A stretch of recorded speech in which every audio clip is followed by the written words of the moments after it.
Jadi kita masih membahas mengenai rukunnya sholat, bagaimana sujud itu. Apa definisi sujud? Ada definisi sujud secara lugatan. Sujud secara lugatan menghormati, ya. Dan secara lugatan tidak menaruh jidat di apa? Di lantai. Itulah yang dilakukan oleh para malaikat ketika Allah Subhanahu wa taala menyuruh mereka untuk bersujud. Ya. Usjudu li Adam fasajadu illa iblis aba wastakbara lam yakun minas sajidin. Semuanya bersujud kepada Allah kecuali semuanya bersujud kepada Adam kecuali siapa? Iblis. Nah, sujudnya malaikat terhadap Nabi Adam bukan sujud seperti yang akan kita bahas ini. Kalau sujud yang seperti yang kita bahas ini, itu hanya khusus kepada Allah Subhanahu wa ta'ala, dan ini adalah momentum paling sakral kita di dunia. Ya, nanti ketika di akhirat ada satu momentum yang membuat kangen penduduk surga. Bukan pingpong, bukan ngepret, kan bikin kangen. Bukan sampe, bukan istri. Tapi apa? Pernah dikersakan ku Allah sujud di buminya Allah Subhanahu wa ta'ala. Itu momentum paling kangen. Makanya Allah Subhanahu wa ta'ala dalam satu hadis, aqrabu ma yataqarrabu bihil 'abd, posisi paling dekat seorang hamba kepada Tuhannya dalam posisi sujud. Ya, ini sangat sakral sekali. Penilaian sholat ada di situ. Penilaian sholat ada di posisi sujud. Makanya gak boleh kepada selain Allah. Gak boleh juga di sembarangan tempat. Hanya ada 3 momentum orang diperbolehkan sujud. Yang pertama di dalam sholat. Selain sholat gak boleh. Yang kedua, ketika ada momentum syukur kepada Allah, yang kita kenal sebagai sujud syukur. Yang ketiga, ketika ada momentum mendengar atau membaca surat di Al-Quran yang di situ diperintahkan kita sujud. Namanya sujud tilawah. Paham ya? Hanya ada 3 tok itu. Sujud di dalam sholat yang akan kita bahas. Sujud syukur hanya karena 2 poin orang boleh sujud syukur. Yang pertama apa? Lindifa'i niqmatin, karena kita tertolak dari bahaya yang sudah berada di depan kita. Indifa'u niqmatin. Umpama kita ayat tangkal roboh, kita pas ada di depannya, subhanallah, robohnya malah kebalik. Bukan ke depan kita, malah ke belakang kita. Nggak jadi kerobohan kapal, kerobohan pohon.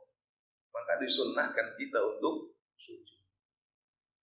Sujud yang dilaksanakan karena kita tertolak dari bahaya yang sudah jelas-jelas ada di depan mata kita.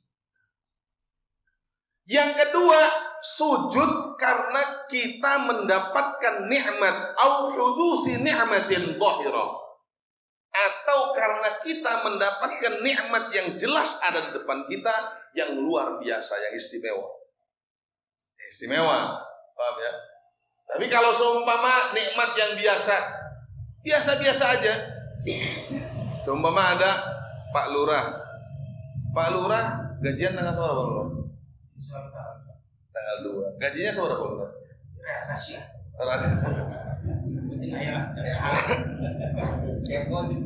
Kepo. Oh, saya mau nyontoin biar Pak Lurah paham. Seumpama Pak Lurah tiap jam tanggal 2 dapat gaji 10 juta seumpama. Dan itu sudah jadi kewajibannya, sudah jadi haknya dia atas kewajiban yang dia tunaikan. Dia kewajiban untuk mengabdi. Dari kewajiban mengabdi itu dapat hak.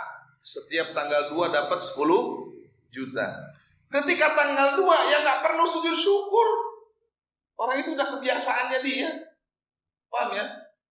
Beda seumpama begitu tanggal 2, ini rekening lain 10 juta, 100 juta. Lah ini baru sujud syukur. Karena nikmat yang di atas rata-rata luar biasa. Paham ya? Makanya saya nggak seneng tuh. Kayak pemain bola begitu menggolkan sujud. Nah, karena memang pekerjaannya dia kan ngegolin. Paham ya?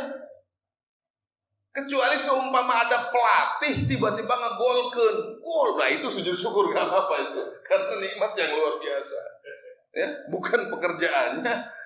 Kalau dia udah striker, tugasnya dia kan ngegolin. Paham ya?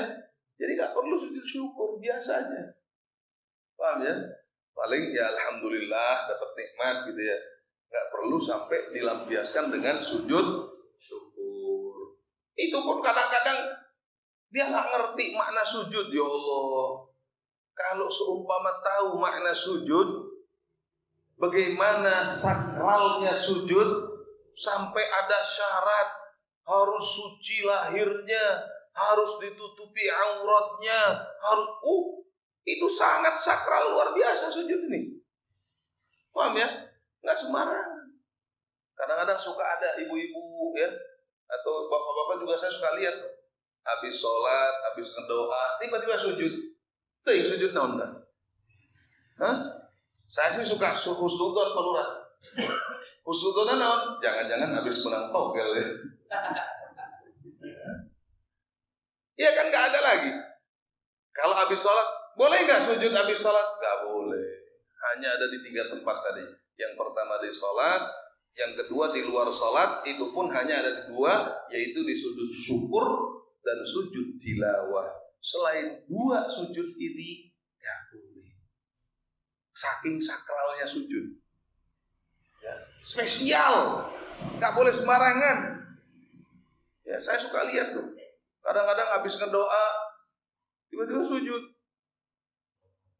habis sholat hajat tiba-tiba sujud ya. Akhirnya kan daripada kita suudon, jamaah bodoh itara ngaji kan suudon, mendingan husudon. Atau mungkin sembuh dari penyakit yang mematikan, bisa jadi. Tapi kalau ujung-ujung gak boleh. Hukumnya apa? Haram di selain 3 itu. Sekali lagi, selain 3 itu hukumnya haram.